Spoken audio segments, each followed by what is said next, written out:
I'm Greg Knuckles, and I'm proud to be a hot dog vendor. So what would you like on your dog? I moved back to Birmingham a couple of years ago and decided to start a business here, and did some research about hot dog vendors and the fact that you're outside all day long and serving customers, serving great food. And I just wanted to give that a try. And light mustard. About like that? Yeah.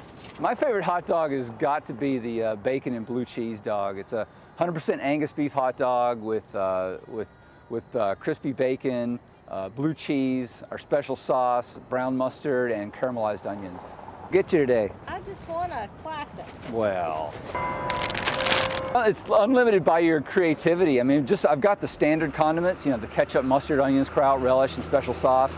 But I've also got chili and caramelized onions and blue cheese and jalapeno peppers and bacon and homemade coleslaw. Keeping it simple so you can taste that delicious meat. A couple hundred, cranking them out. I like for folks to be able to tell me exactly what they want on a dog, and this is the way Eugene likes it. It's never boring down here. You meet all kinds and see it all, and that's what makes it a lot of fun being down here. It didn't take long for a spark at 4th Avenue West to burst into a massive house fire. The people inside had a more difficult time than most trying to get out. The elderly man is in a wheelchair, but the woman taking care of him was able to pull him to safety. Yes, the house is caught fire. I mean, it's nothing really I can say too tough.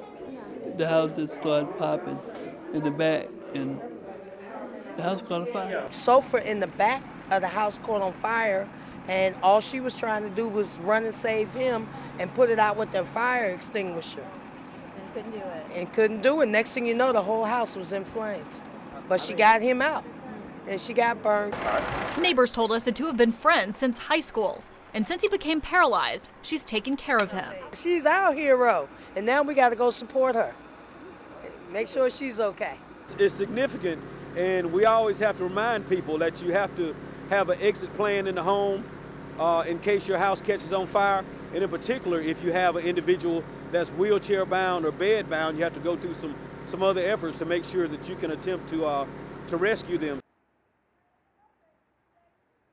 This is for my Jesus. Chris Mooneyham was surviving a year ago at this camp.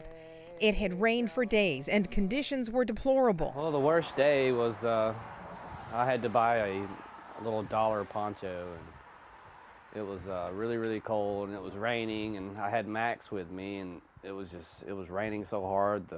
I looked down at my dog, and he just looked pitiful because he was so wet. 2 by 2 animal rescue volunteers helped rescue Chris and his dog Max after they spotted him walking up and down the street. Not for himself, but for his dog, he finally accepted help. Definitely my main goal is to always have my dog Max and to make our lives better. Right. You know, so we can not have to worry about being out in the cold anymore. And I didn't care about myself, I cared about my dog. He had food before I had food. Chris believes God got him out of a cold, dark, wet place and used this dog to help him make it happen. I've given my life to God just recently, and I'm trying to get to know him better, and it's just amazing how when you do that, it opens up all these new doors. And 1 year later, he's working with T&D cabinets. Yes, I built these myself, and if I'm not mistaken, I'm the one that painted these. It feels wonderful.